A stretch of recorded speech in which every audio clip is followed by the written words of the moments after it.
D'accord.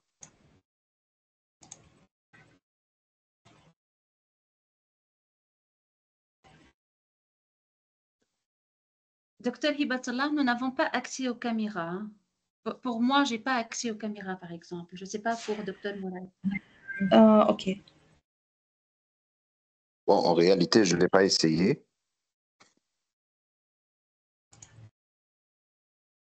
Pardon. Et Docteur Mourad, bien sûr. Bon, je ne l'ai pas essayé, mais je ne sais pas. D'accord. Maintenant, ça marche. Oui, oui, je crois que ça marche. Très bien. C'est activé.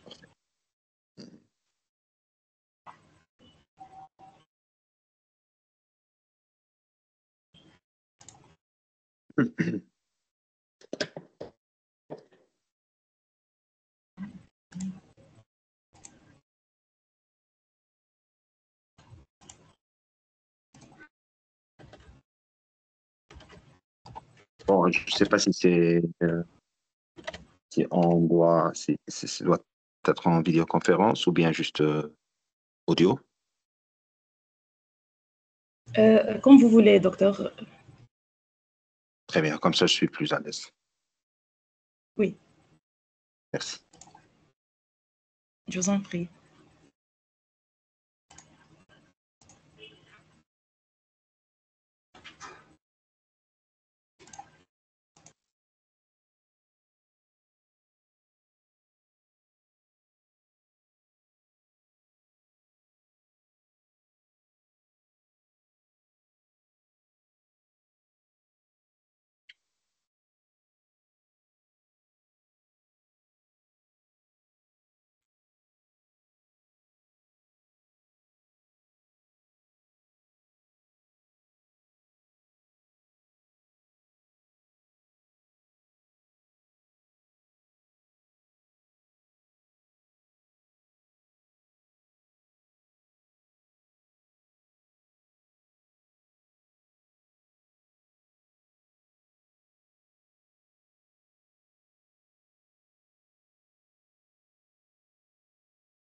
Oui, allô? Oui. Chers participants, le son, s'il vous plaît, c'est activé. Cher Hanan, c'est activé. Alors, c'est bon, tamam. Très bien.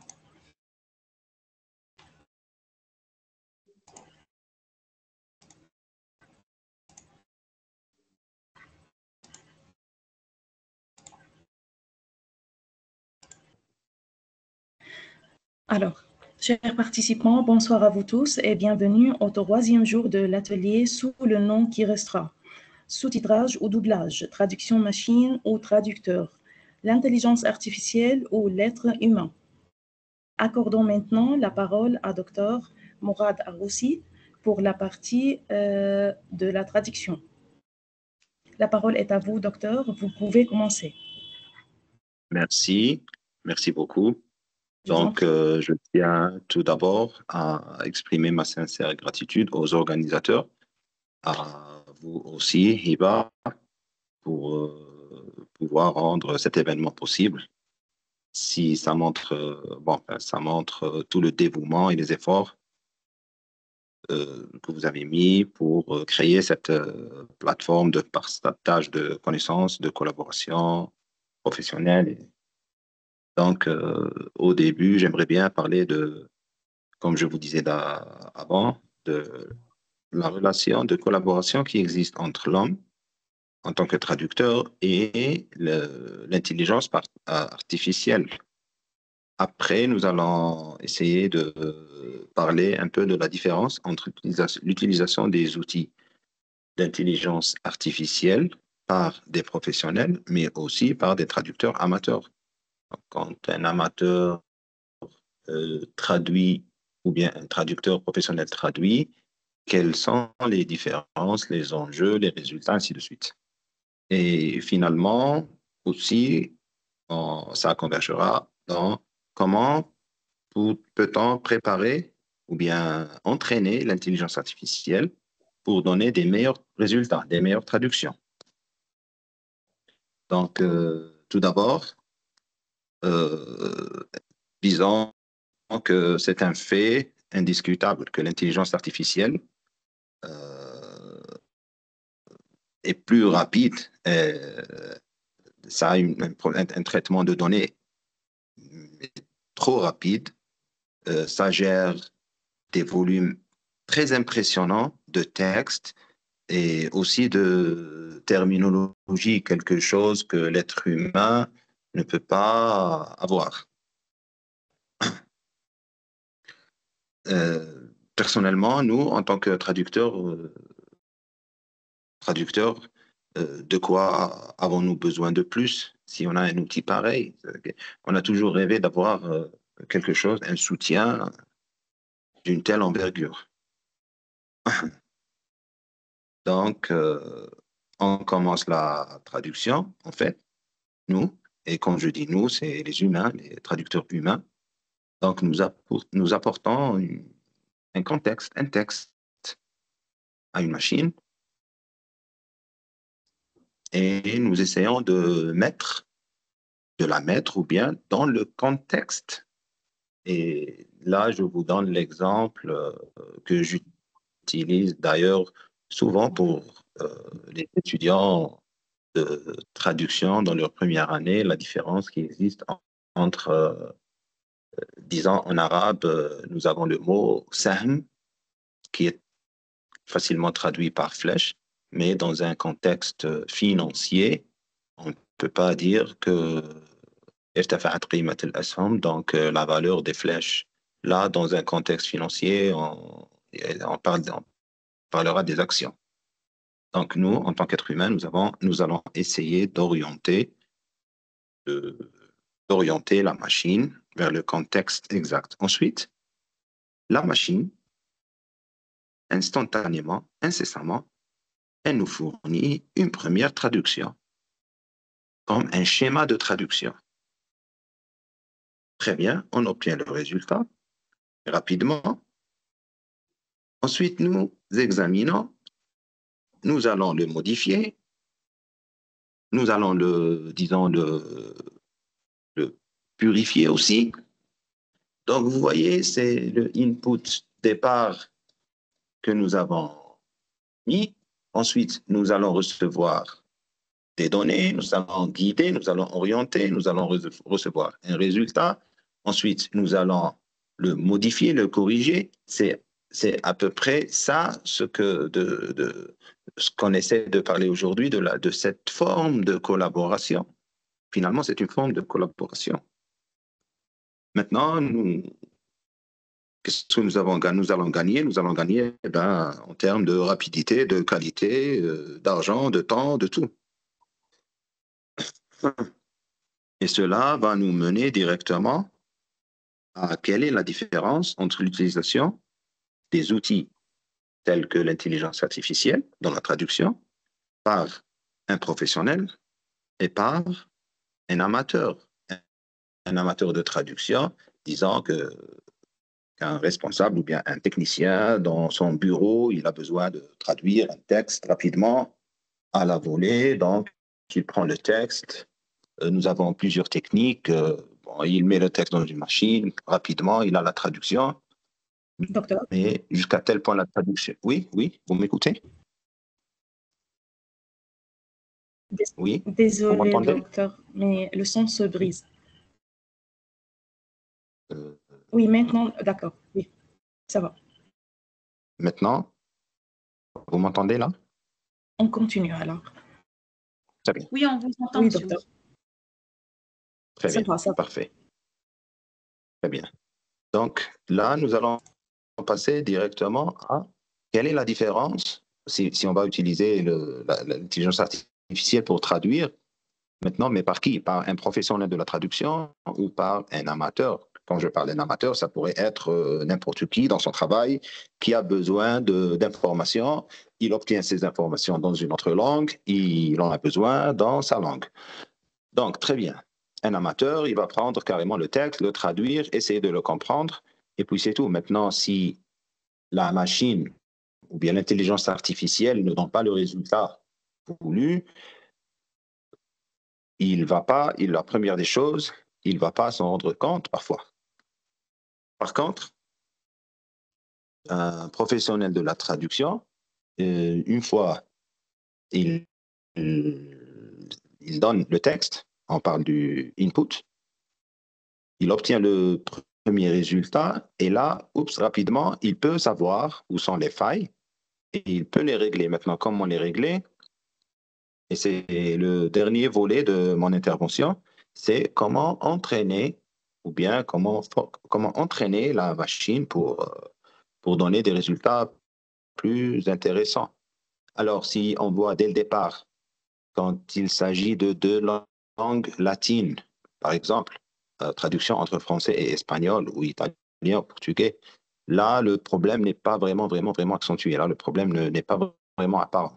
Mais une fois on intègre une deuxième langue, une langue d'arrivée qui est complètement différente de la langue de départ, disons traduction entre français et arabe, anglais-arabe, allemand-anglais, allemand-français, là, le traducteur humain, rapidement, il note les différences dans la structure de la phrase. Pardon. Et dans ce cas, il va exiger à l'intelligence artificielle des notions de traduction, telles que les procédés de traduction, disant que dans un texte, dans une phrase qui ne semble pas vraiment qui a été bien traduite, donc il va demander à l'intelligence artificielle, à l'outil, de rendre cette phrase nominale, pas verbale, parce qu'une langue tend à utiliser des formes verbales alors qu'une autre langue tend à utiliser des phrases nominales. Par exemple, parfois, on utilise plusieurs procédés de traduction tels que la transposition. On demande à la machine de changer la phrase de telle manière que un substantif devient un verbe, par exemple. Ou bien en utilisant un autre procédé, disons la machine, on va l'adresser, on va l'orienter. Je ne veux pas une traduction littérale, mais je veux une équivalence. Donc, rapidement, elle va chercher un équivalent qui existe déjà dans la langue d'arrivée. Parfois, on demande aussi à la machine, on veut un résultat avec telle spécificité, disons, on veut euh, carrément un changement dans la perspective, c'est-à-dire en traduisant une phrase dans une langue qui est, par exemple, qui tend à utiliser des noms parce que c'est une langue beaucoup plus concrète, telle que l'anglais, sachant que la langue d'arrivée est le français, qui est une langue beaucoup plus abstraite. Donc, une traduction machinale va nous donner un texte, mais dans son âme, on sent que c'est de l'anglais écrit par des mots français. Donc, on va maintenant essayer disons, d'orienter la machine d'une telle manière à ce que le résultat soit adapté à nos exigences en tant que professionnels. La chose qu'une personne qui aime la traduction ou bien un amateur de traduction ne peut pas vraiment voir ou bien maîtriser.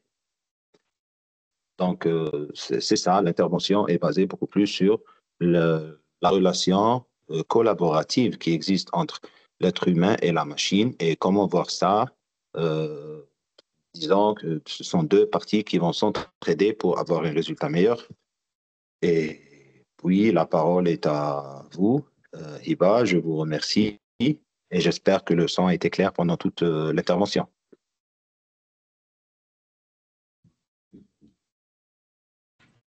Je vous en Oui, prie, c'était docteur. clair pour moi. Très bien. Oui. Catherine, y a-t-il de questions ou quoi? Veuillez nous envoyer le formulaire d'inscription pour le certificat, s'il vous plaît, le lien. Oui, bien sûr. Tout de suite. Seulement une minute.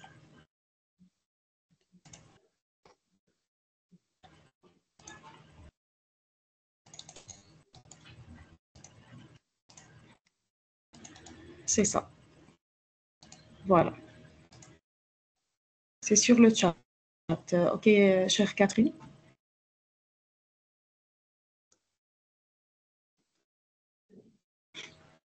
Alors, y a-t-il de questions, chers étudiants, chers participants? Avez-vous des questions concernant la conférence de Dr Mourad Aroussi?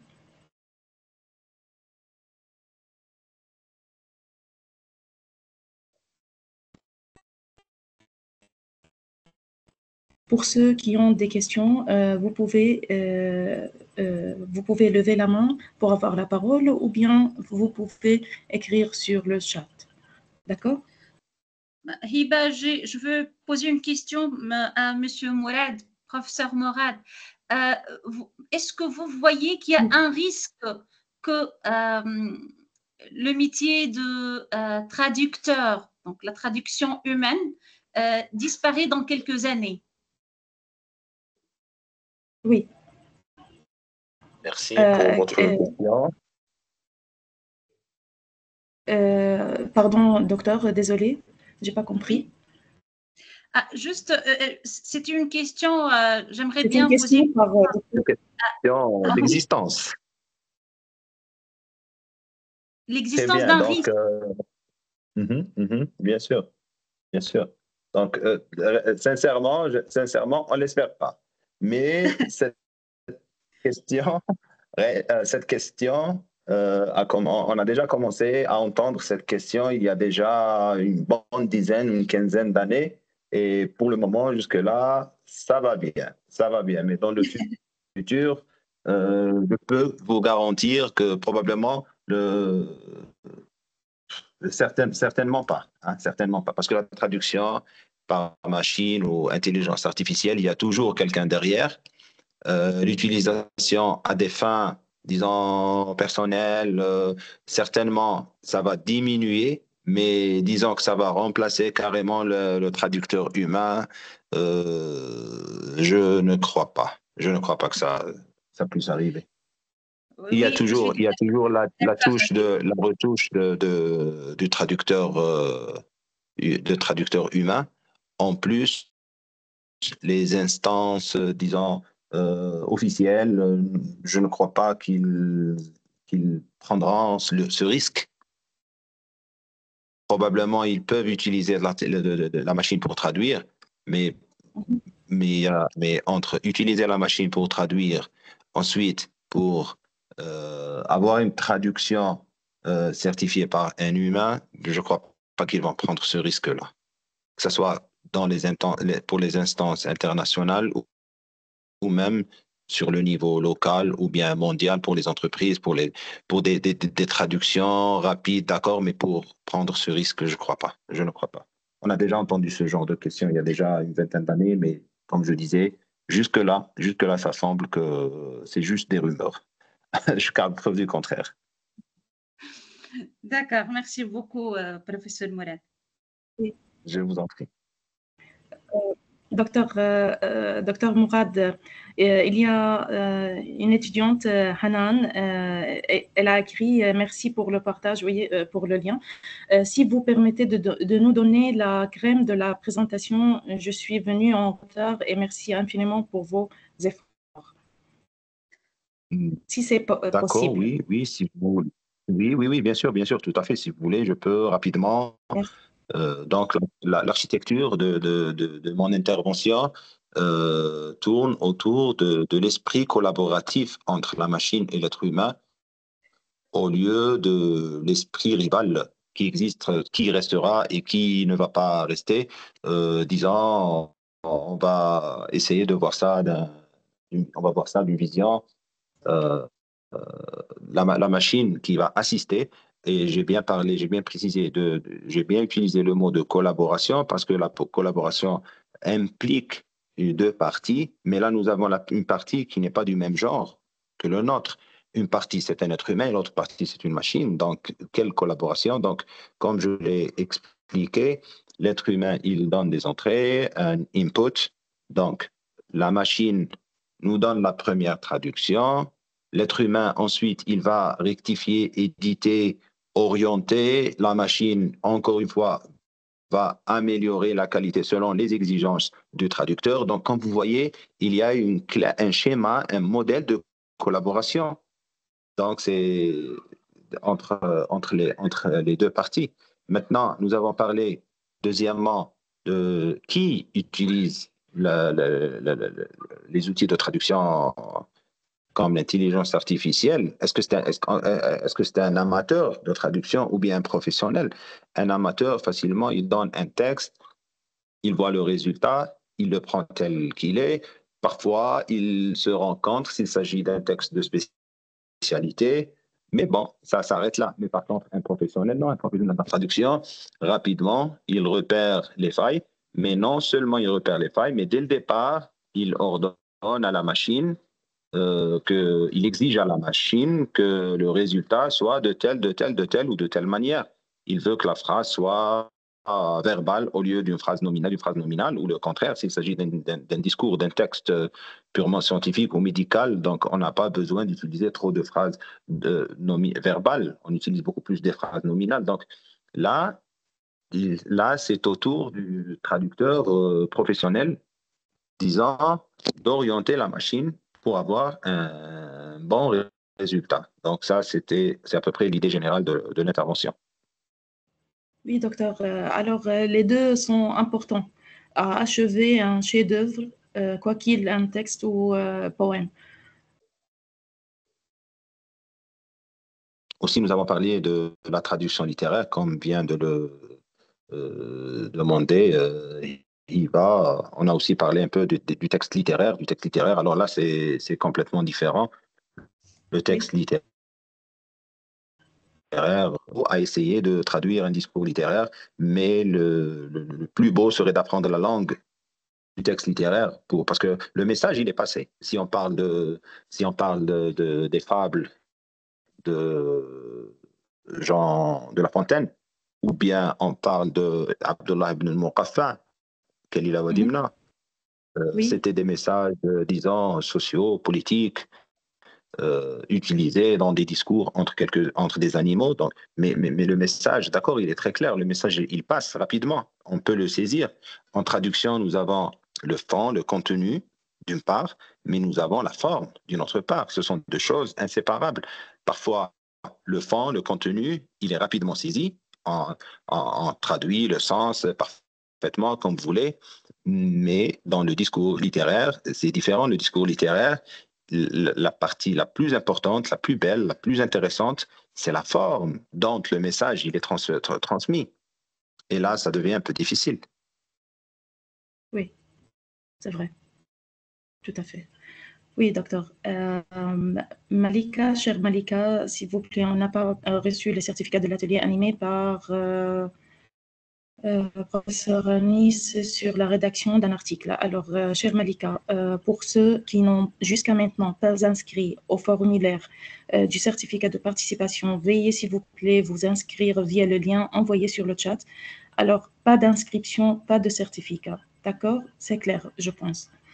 Maintenant, on passe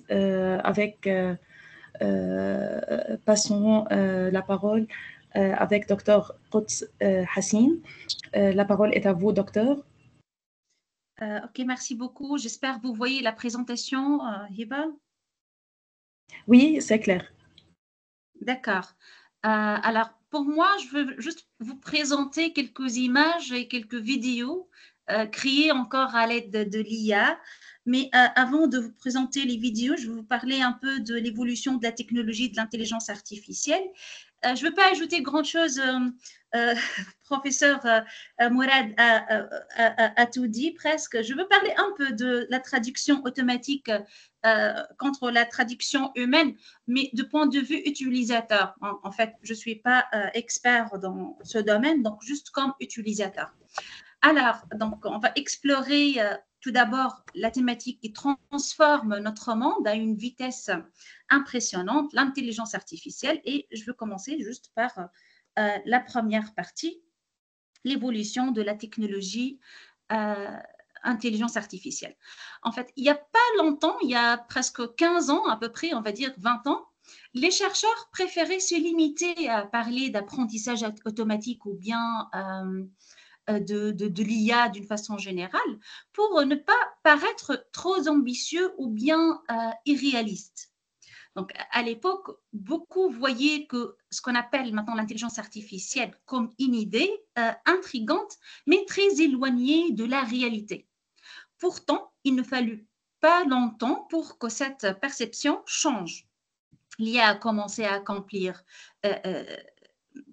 des prouesses qui semblaient auparavant hors de portée. Plusieurs pensent que l'IA maintenant a surpassé les humains dans des tâches complexes comme la reconnaissance et la compréhension d'images, la traduction de langue, par exemple, la transcription de la parole, le jeu, notamment les jeux de chèques, et même les diagnostics médicaux avancés. Donc, ces avancées ont bouleversé nos attentes et suscité de nombreuses questions et problématiques. Donc, la technologie évolue plus vite que jamais, depuis les premiers outils en pierre jusqu'aux révolutions industrielles et numériques. Chaque phase de notre évolution a conduit à une explosion de créativité et je pense, nous atteignons une nouvelle ère. Donc, en quelques années, l'IA a montré on va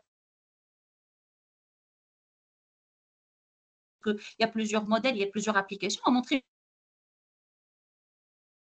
créer de la musique, l'art et même des nouvelles molécules. J'ai lu un article en août 2024, un laboratoire donc, il pense à utiliser l'intelligence artificielle, imaginez, pour créer des nouvelles molécules. Alors, donc, elles interagissent avec nous de manière de plus en plus naturelle et empathique. Ces avancées qui paraissaient, on va dire, sont devenues réalité, amplifiées par une puissance de calcul et des données sans précédent.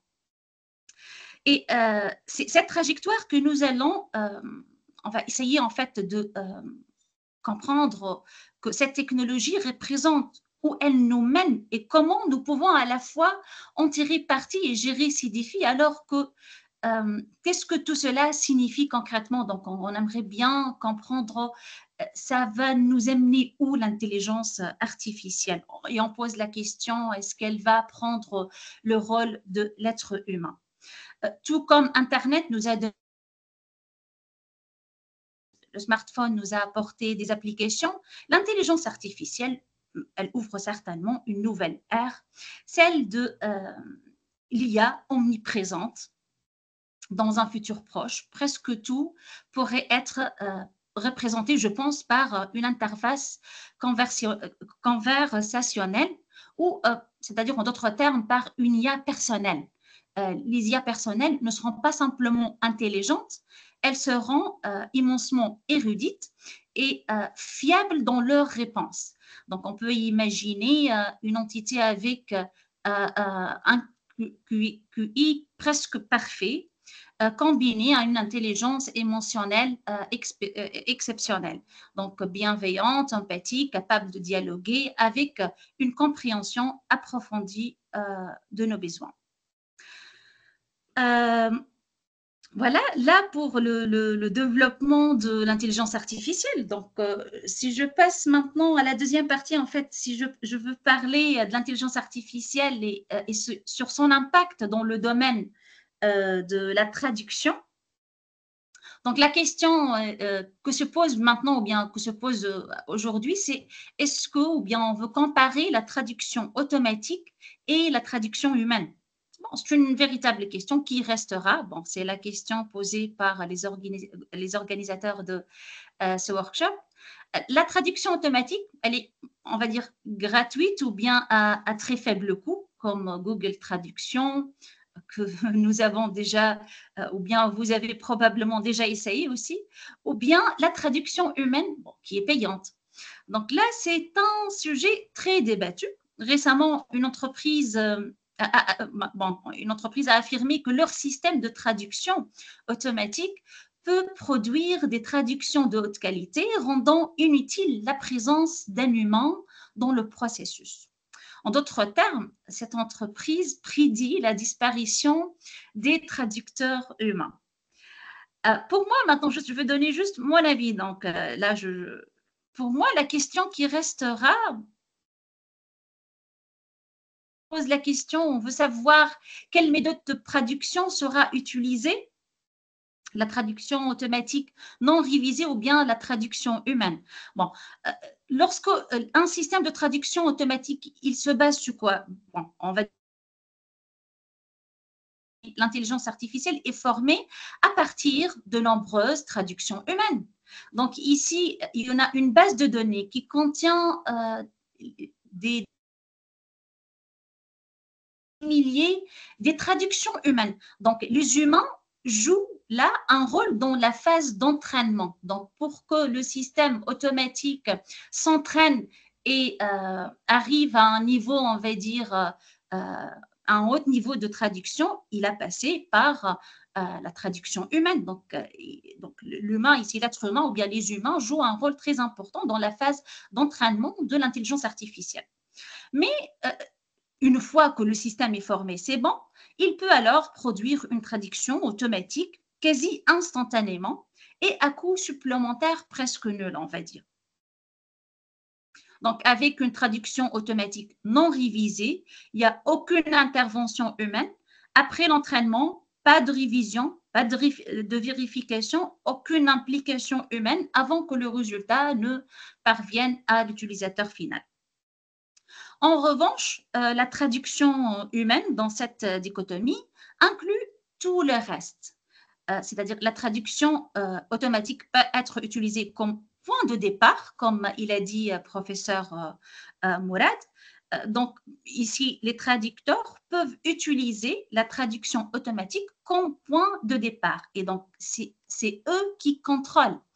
Donc, pour moi, par exemple, lorsque j'utilise la traduction, je suis une règle simple. Donc, je vais utiliser la traduction automatique qui est non révisée chaque fois que cela est faisable et approprié pour moi.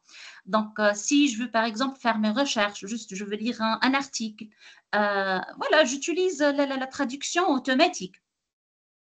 Et si, par exemple, je veux écrire puisque là, je parle ici en tant qu'enseignante, chercheur et responsable dans une université. Donc là, si je veux envoyer un mail à une autre université, je dis de l'allemand et donc je ne parle pas l'allemand, moi, donc je dois avoir l'avis d'un traducteur, un humain, même je sais qu'il y a le Google Traduction ou bien ChatGPT, mais bien sûr, là, j'aimerais bien que… donc, j'ai peur d'écrire des fautes ou bien je fais des erreurs et mon message ne passe pas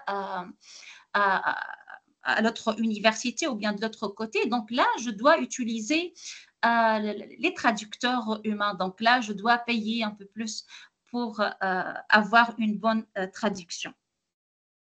Donc voilà, ici, juste pour terminer, je veux vous montrer juste 3 vidéos.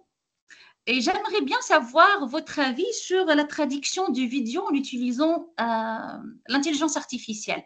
Là, je ne sais pas, professeur Mourad, peut-être je vais vous présenter et tous les autres 3 vidéos où j'ai parlé une langue et pour les 2 autres, je demandais de l'intelligence artificielle de faire la traduction. Alors, que pensez-vous de la traduction? Oui, Je peux allez-y. partager avec Merci. vous. Voilà, parce que je ne suis pas en fait professionnelle en traduction, donc je ne veux pas dire beaucoup de choses. Hein. Vous voyez la vidéo? Oui, parfait. عن ماذا نتحدث بالضبط؟ هل هو مجرد أداة تقنية مثل الطباعة أو آلة البخار أم أننا نخلق شيئا جديدا تماما قد ينظر إليه يوما ما كشكل جديد من الوجود الرقمي؟ نحن في نقطة تحول في تاريخ البشرية. Voilà la première vidéo où je parle en arabe. Maintenant, juste la deuxième en anglais. What exactly is it that we mean by artificial intelligence? When we talk about AI, what are we really talking about? Is it just a tool in its essence, a technology like the printing press or the steam engine? Or are we indeed creating something fundamentally and radically new that could one day be seen as a new form of digital existence? We are at a turning point in the history of humanity.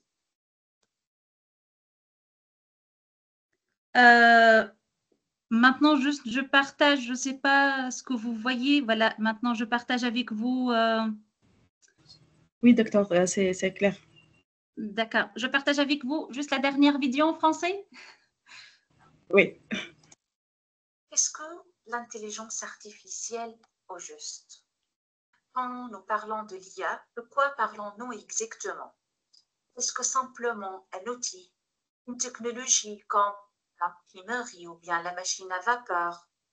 Ou bien créons-nous quelque chose de radicalement nouveau qui pourrait un jour être vu comme une nouvelle forme d'existence numérique? Nous sommes à un point d'inflexion de l'histoire de l'humanité. Voilà, c'est tout. Maintenant, juste, je reviens peut-être.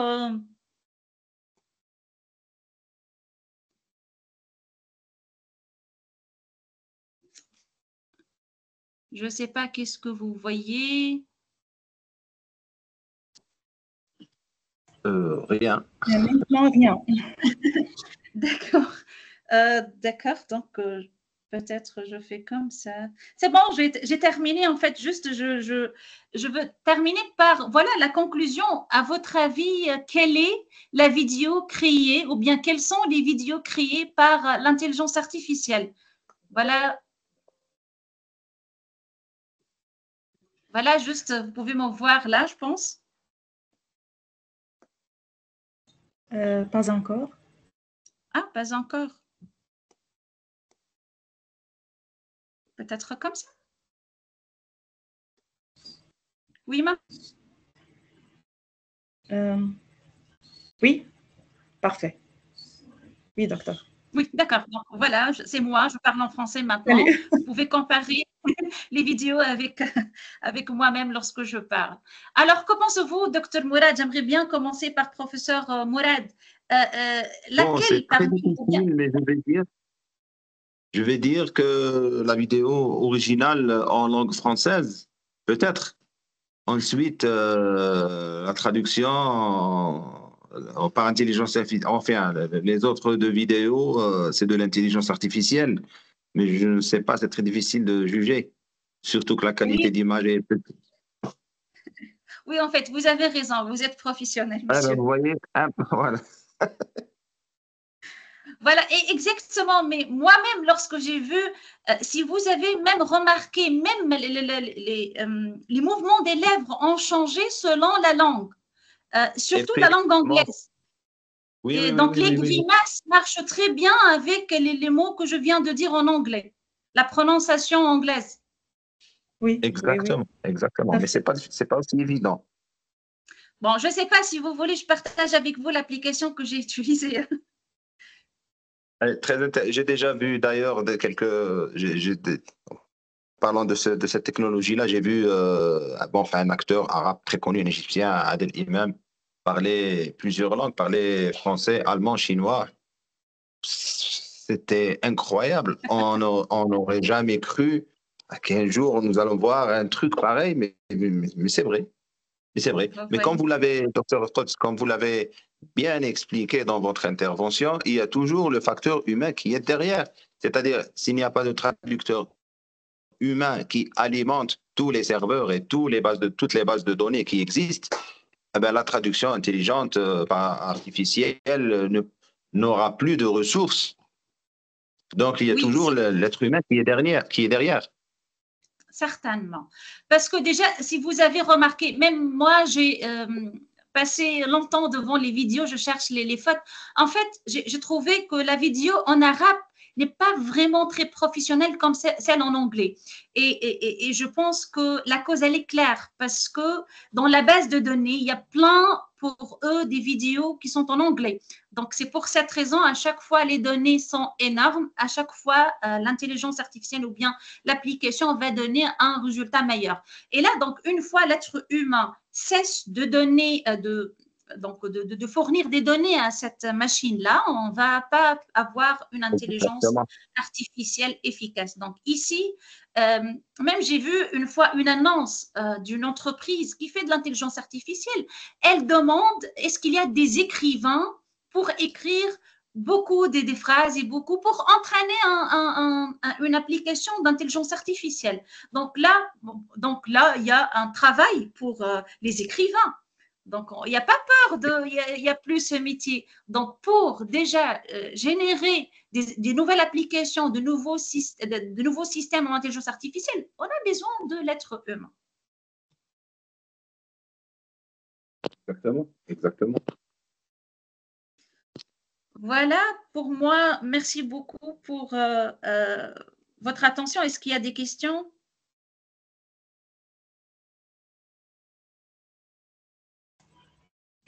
Merci Probablement, la infiniment. première question va venir de moi. Je voulais savoir s'il y a un moyen, une possibilité pour pouvoir créer de l'intelligence artificielle, mais dans notre propre langue, dans notre chère langue. C'est-à-dire, toutes les recherches qui sont faites en anglais, en français, en allemand, les résultats sont bouleversants. Les résultats, immédiatement, vous avez tous les résultats. Mais on intègre la langue arabe, là, les résultats commencent à devenir, disons, on n'a pas assez de ressources. Je ne sais pas si c'est dû, je ne sais pas personnellement, c'est dû à quoi? Je veux dire techniquement, ou bien dans le domaine informatique, ou bien je ne sais pas. Comment peut-on expliquer ça? Comment peut-on En expliquer fait, cette... Oui, oui, en fait, oui, parce que les créateurs des applications de l'intelligence artificielle utilisent effectivement les données. Même les Chinois ici utilisent les données. Donc, maintenant, l'intelligence artificielle, on trouve soit des applications qui est à la base chinoise ou bien anglaise. Et là, même nous, ok, je suis de la Tunisie, mais même moi, lorsque je fais de recherche, je dois écrire en anglais. Et croyez ou pas, si je lis un article en arabe, je ne comprends pas les mots techniques. Parfois, donc, je dois avoir une traduction si je lis un article en arabe. Et donc là, peut-être, c'est une question. Je ne peux pas répondre vraiment à cette question, mais il faut changer notre système éducatif dans le monde arabe. On doit créer, nous, nos systèmes, nos recherches avec la langue arabe pour créer finalement une application de l'intelligence artificielle dont la langue arabe existe dans les bases de données, les bases des données. effectivement, effectivement, effectivement. Parfois, on a du mal à trouver un équivalent à un terme bien clair en langue anglaise, disons computer, un ordinateur, mais là, on le cherche en arabe. Nous avons Hasoub, ensuite nous avons le computer, ensuite nous avons je sais quoi. Si on cherche, on peut trouver facilement 4 mots. Mais dans les livres, parfois, on n'utilise pas, dans les livres, dans les écritures, on n'utilise pas la langue arabe. Et donc, on ne va pas trouver beaucoup des articles scientifiques, on va parler. On trouve, d'accord, Sha'ar ou le Coran, mais des articles scientifiques en arabe, je ne trouve pas. Par exemple, moi, dans mon domaine, je lis soit en français, et déjà c'est rare, soit en anglais. Exactement, exactement. Donc, disons que la traduction, c'est la dernière étape. Tout d'abord, il faudrait alimenter ces bases de données par des recherches, par. Ensuite, en dernière étape, pourrait venir la traduction pour chercher, pour fouiner, pour trouver des solutions de traduction de et vers la langue arabe. Exactement. Parce que les techniques, déjà, vous savez, certainement, M. Mourad Aroussi, les techniques et les neurones, et ici on parle de réseau de neurones, les neurones apparaissaient depuis 1950. Mais pourquoi c'est à nos jours qu'on a commencé de parler de l'intelligence artificielle? À cause des données. Aujourd'hui, on a les big data, des données. Chaque jour, il y a des milliers et des milliers de données. Donc, on utilise l'Internet.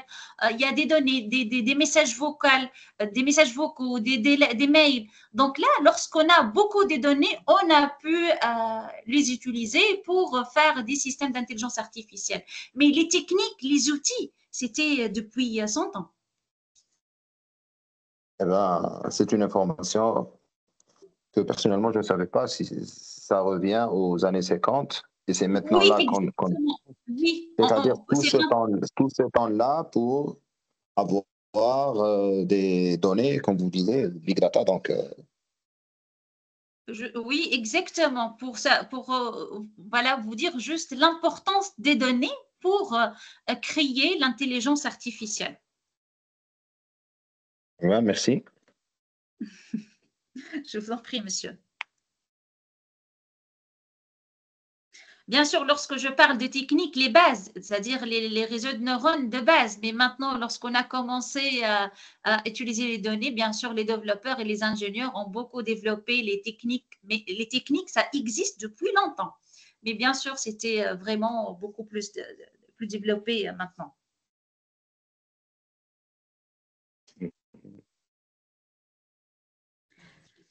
Est-ce qu'il y a d'autres questions?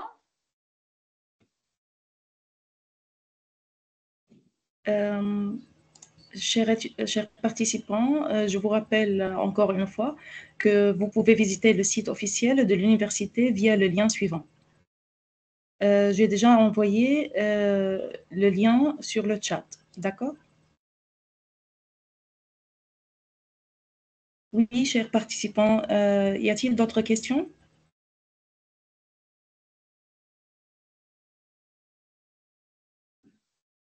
Pour ceux qui ont des questions, vous pouvez lever la main pour avoir la parole ou bien vous pouvez écrire sur le chat.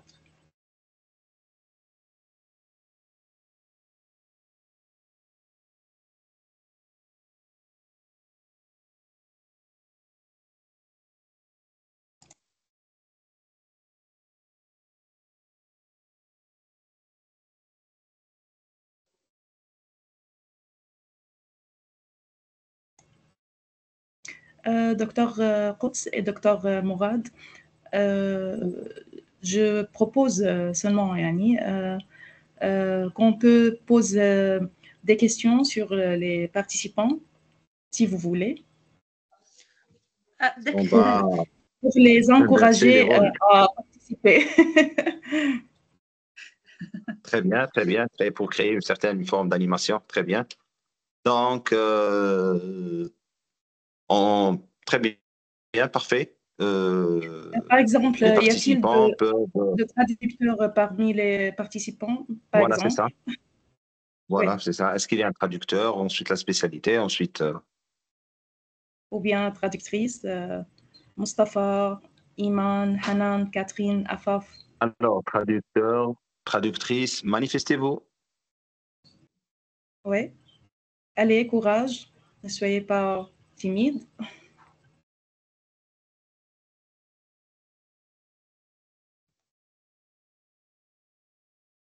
Vous pouvez, je vous rappelle, vous pouvez lever la main pour avoir la parole ou bien écrire sur le chat. Oui, Catherine, je vais le devenir moi aussi, s'il vous plaît. Très bien, excellent. Donc, c'est un souhait ou c'est un target, c'est un but ou objectif? Oui, Catherine, la parole est à vous. Oh, un Un souhait, souhait. mais il faut travailler, hein, il faut y travailler. D'accord. Il faut travailler, oui. Bien sûr. Les professionnels disent que pour maîtriser parfaitement une discipline, Mhm. euh, il va falloir passer une bonne dizaine de milliers d'heures dessus, c'est-à-dire 10 000 heures. C'est pas pour vous décourager, mais pour devenir expert. Maintenant, c'est relatif, c'est combien d'heures vous allez sacrifier par jour, consacrer par jour. Mhm. Et euh, tout dépend aussi des capacités de chaque personne. Là, c'est beaucoup plus dans les domaines, disons, techniques ou bien, disons, scientifiques. Mais pour ce qui est de la traduction, pour avoir un bon départ, c'est en fait, premièrement, de maîtriser les langues, maîtriser deux langues, il faut les maîtriser, c'est les outils de travail. Est-ce que vous pouvez faire confiance, si vous avez une panne électrique à la maison, est-ce que vous pouvez faire confiance à un électricien qui n'a pas d'outils? Comment il va régler le problème? Impossible. Maintenant, est-ce que vous allez faire confiance à un électricien qui a tous les outils du monde, mais qui ne sait pas les utiliser? Ah ben non, non plus. Donc, il va falloir maîtriser tout d'abord deux langues. Ensuite, je vous conseille d'aller chercher dans les caractéristiques de chaque langue. Là, on parle d'une stylistique comparée entre les deux langues. C'est là où la langue française tend à utiliser telle ou telle forme, l'anglais préfère utiliser telle ou telle forme, l'arabe utilise telle ou telle forme. Et ensuite, là, vous allez voir que la traduction, votre vision à la traduction va être complètement différente. Oui. Cela demande beaucoup d'efforts, docteur Mourad, n'est-ce pas? Comme toute chose dans la vie. Oui, c'est Oui, la comme vie, toute chose dans la vie. Ah oui, bien sûr, bien sûr. bien sûr. Là, une question à Catherine, si elle peut nous dire plus. Maintenant, si elle veut prendre la parole et nous dire plus ce qui est de qu'est-ce qu'elle veut exactement et quels sont les enjeux et quelle est la difficulté qu'elle trouve si elle a déjà une expérience, si elle a déjà essayé une expérience de traduction, qu'elle nous donne son feedback. Oui. Et on peut aussi poser cette question. Qui sont pour et qui sont contre le traducteur ou bien l'IA, l'intelligence artificielle? C'est-à-dire l'intelligence artificielle ou l'être humain? Oui, chers participants, nous vous attendons. Oui, Catherine, la parole est à vous. Oui, merci. Bonsoir encore une fois. Moi, Bonsoir. selon moi, je Soit trouve mieux quand il n'y a pas l'être humain, l'IA ne peut pas vraiment bien tourner. Je vois que c'est la personne elle-même qui intègre les données et à l'intelligence artificielle, mais même quand l'intelligence artificielle travaille, il faut que l'être humain aussi vérifie et corrige. Je trouve que les deux, c'est bon, il n'y a pas des inconvénients. Oui.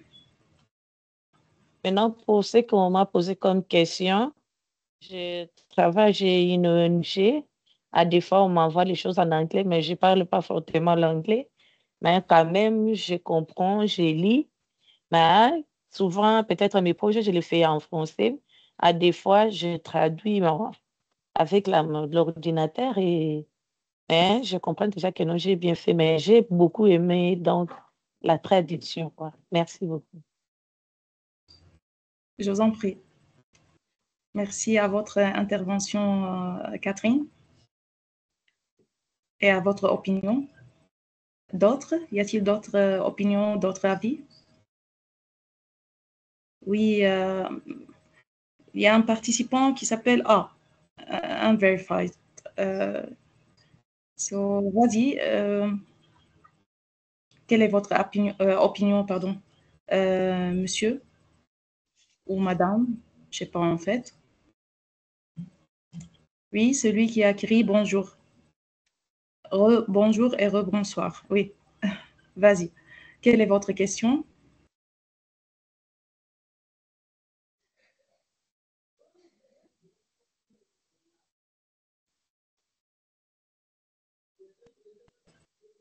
Oui, on attend.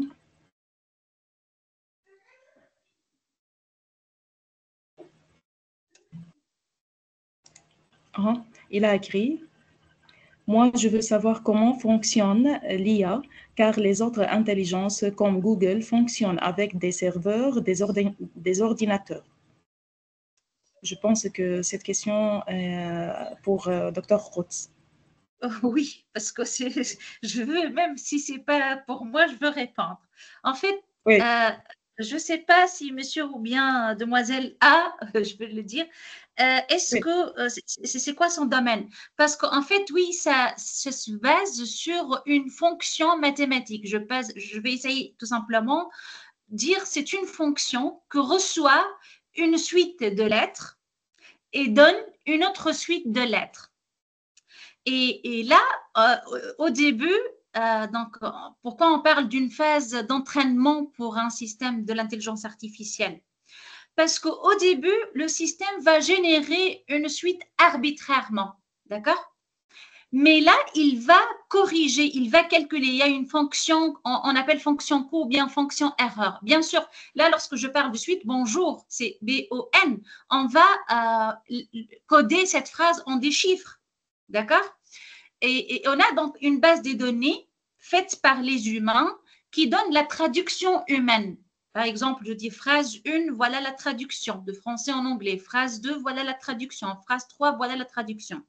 Et maintenant, on va donner une fonction mathématique au système d'intelligence artificielle. On va écrire un algorithme qui va tout d'abord créer une phrase quelconque comme sortie. Et puis, il va calculer l'erreur produite, puisque tout est encodé que sous forme de chiffres, on peut calculer l'erreur. Donc, il va avoir, bien sûr, au début, une grande erreur, c'est-à-dire il va comparer la phrase générée par l'IA et la phrase traduite par l'être humain qui est dans la base de données. Il va faire la différence, comme si une distance entre la phrase, sa phrase et la phrase réelle de l'être humain, et il va corriger l'erreur. Donc, il va essayer de minimiser l'erreur. Il va encore générer une autre phrase, ainsi de suite. Donc, il s'entraîne sur quoi? Sur les phrases qui sont dans la base de données, jusqu'à avoir un coût minimal, c'est-à-dire l'erreur qu'il fait. Et ici, j'essaye de simplifier les choses, bien sûr. Je ne sais pas si c'est vraiment simple. Mais il va calculer à chaque fois l'erreur et essaye de le minimiser à partir des nouveaux données. Et comme ça, jusqu'à arriver à un coût minimal, une fonction erreur minimale.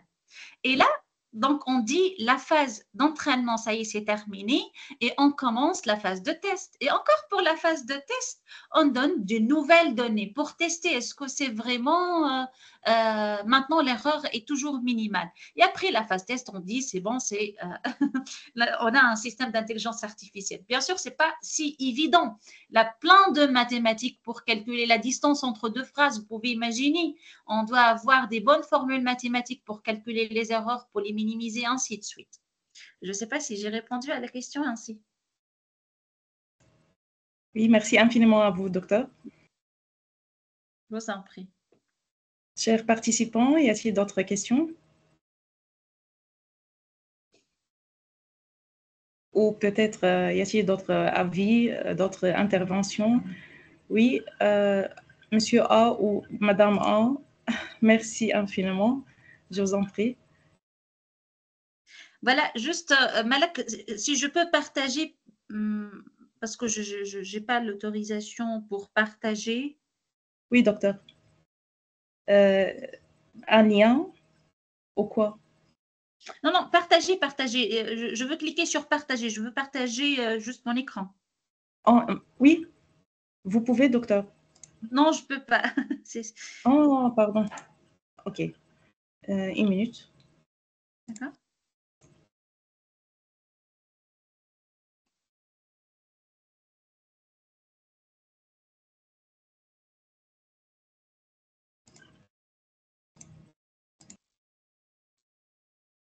Sinon, il n'y a pas de souci. Juste, je veux partager avec vous que, comme j'ai dit, professeur Mourad, donc l'intelligence artificielle a commencé, ou bien les techniques, les mathématiques a commencé depuis les années 50. Vous pouvez juste chercher sur Google, par exemple, la conférence de Dartmouth. C'était déroulé en l'été 1956, je pense. Donc, où là, ils ont parlé des mathématiques derrière l'intelligence artificielle. Mais après, ce n'était pas utile. Pourquoi? Parce que, comme j'ai bien dit, l'intelligence artificielle se base sur les données. Et comme il n'y a pas assez de données, donc les choses à rester comme ça jusqu'à les années à nos jours là où on a plein de données, on peut alors améliorer nos systèmes d'intelligence artificielle. Voilà. Oui, parfaitement, parfaitement, exactement. Mais entre-temps, ils ne sont pas restés les bras croisés. Ils sont passés par la traduction automatique et la traduction assistée par ordinateur. Au départ, ils utilisaient des machines. Bon, ça a commencé, c'était pas donné à tout le monde, ce n'était pas des outils destinés disons, à tout le monde. C'était une technologie militaire pour savoir ce que entre les Russes et les Américains, on parle des années 80. C'était comment décrire des messages interceptés par les Américains. C'était des messages russes. Donc, comment les traduire rapidement? C'était un nombre assez important de données et vice-versa. Les Russes aussi voulaient faire la même chose. Ensuite, ça s'est développé. Ils ont utilisé beaucoup plus la méthode traduction grammaire, qui est, par exemple, une phrase est composée d'un sujet, verbe, complément. Donc, le verbe, il est conjugué de telle manière. Donc, la machine, elle est, disons, préparée. Si elle trouve tel mot qui finit par ceci, c'est le radical. Ça, c'était purement de la grammaire, mais les résultats étaient médiocres. C'est d'ailleurs la façon dont Google Traduction commençait à faire des traductions et tout le monde en parlait, que les résultats de Google étaient et par le temps, ils ont développé leur système et ils sont allés à ce qu'on appelle maintenant les big data, les grandes bases de données, là où les traducteurs humains versent pratiquement toutes leurs traductions. Et maintenant, avant d'arriver à l'intelligence artificielle, c'était des outils pour les traducteurs. Alors, le logiciel tel que, pour ne pas citer le nom, il y a quelques logiciels ou bien des plateformes vous donnez la phrase ou bien l'expression ou bien l'unité de traduction pour être plus précis dans le domaine de la traduction. Et la machine nous donnait une dizaine, une vingtaine, une trentaine de résultats. Mais c'est à nous de choisir dans quel contexte ou le contexte qu'on veut utiliser. Et maintenant, la machine le fait pour nous. Maintenant, ce n'est plus à nous de voir le contexte, mais c'est elle qui, par des règles mathématiques, comme vous l'avez dit, elle sait de quel contexte on parle et de tout. Donc, vous voyez l'évolution de la traduction assistée par ordinateur ou la traduction automatique, ça ne date pas d'aujourd'hui. Oui, oui, exactement. Déjà, vous avez évoqué précédemment pourquoi on n'a pas des bases de données en arabe. Donc, ce problème a été déjà, ou bien la question a été déjà évoquée par les Russes. Donc, juste si je peux partager avec vous, vous voyez l'écran ici, qu'est-ce qu'il a dit le président russe?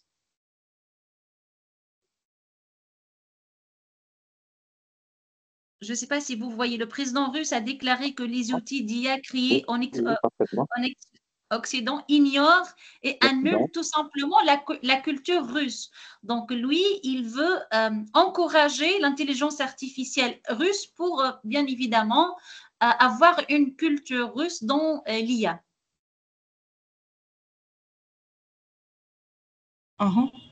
Voilà, exactement, exactement.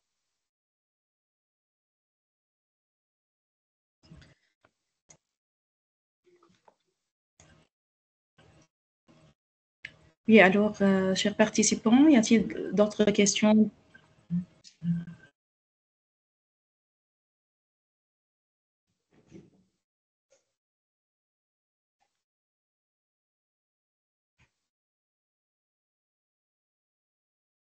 En fait, Dr. Quds,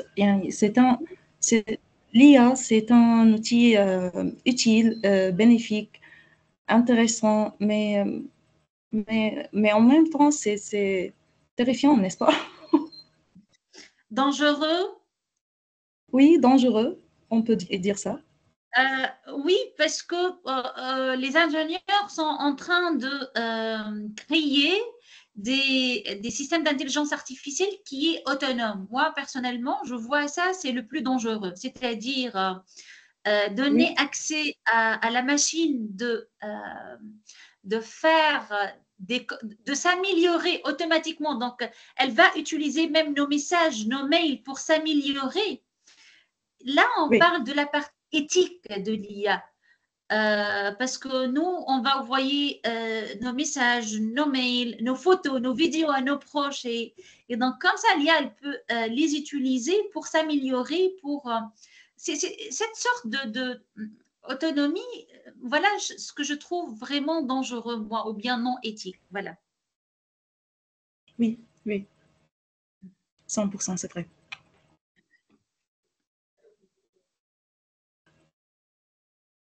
Et cela peut menacer notre avenir, non? Ou, en fait, ça dépend, je pense. Oui. Sinon, l'être humain. Oui, ça dépend à l'utilisateur. Oui, bien sûr. La question, qui contrôle maintenant? Est-ce que oui, nous… Effectivement, c'est ça. Pardon, docteur, continuez. Oui, parce que nous, finalement, nous sommes des consommateurs. Exactement. Oui, bien sûr. Exactement. Maintenant, qui contrôle, qui en est derrière, ça, c'est la deuxième paire de la manche de l'histoire. Oui, qui a le grand pouvoir maintenant. Bien sûr, parce que finalement, il s'agit d'un serveur où il suffit de quitter l'alimentation et le serveur s'éteint. Oui, bien sûr. Mais comme bien de le préciser, il ne s'agit plus de l'utilisation d'intelligence artificielle pour faciliter notre tâche, notre vie. Maintenant, c'est une question existentielle si l'intelligence artificielle prend une décision. Oui, exactement. Oui.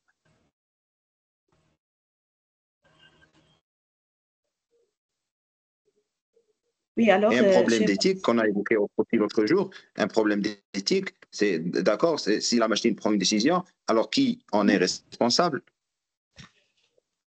Oui, c'est ça.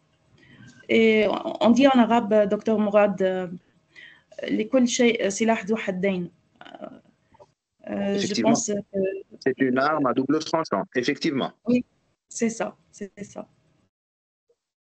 C'est une arme à double tranchant. Donc, comment va-t-on utiliser et pour quelle fin nous allons utiliser ces instruments? Voilà, comme toute technologie, je pense comme toute technologie. Donc, oui. voilà. Donc, voilà. Au début, elle était, la technologie, elle était bizarre ou bien, je sais pas, étrangère. Le but déclaré, c'est juste le bien-être de l'être humain, mais après le développement, ça mène à des conséquences, ça peut être dangereuse.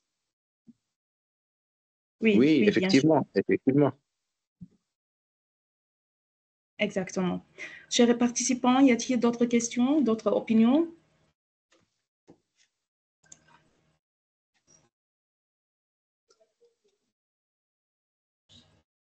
Alors, je vous rappelle encore une fois que vous pouvez visiter le site officiel de l'université via le lien suivant.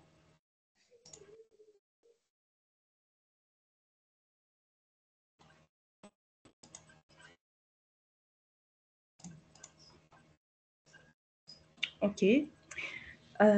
Donc, merci infiniment à vous, Dr. Quds. Merci infiniment à vous, Dr. Mourad, pour tous vos efforts, en fait. Merci aux participants pour avoir participé à l'atelier. Et pour ceux qui n'ont jusqu'à maintenant pas inscrit au formulaire du certificat de participation, veuillez, s'il vous plaît, vous inscrire via le lien envoyé sur le chat. J'ai déjà envoyé les liens. Alors, notez bien, pas d'inscription, pas de certificat, d'accord? Et vous pouvez également suivre les dernières actualités concernant les séminaires, formations, ateliers, concours et l'inscription au programme d'études de l'université via le compte officiel de l'université, le site officiel de l'université ou encore le groupe WhatsApp des activités étudiantes. Merci à vous tous et à la prochaine. Merci à je vous vous. remercie. Au revoir. Merci, M. Mourad. C'était Très un plaisir. honoré. Je vous en prie. C'est réciproque, je vous en prie. Avec plaisir. Bonne soirée. Bonne soirée. Au revoir. Bonne soirée. Au revoir.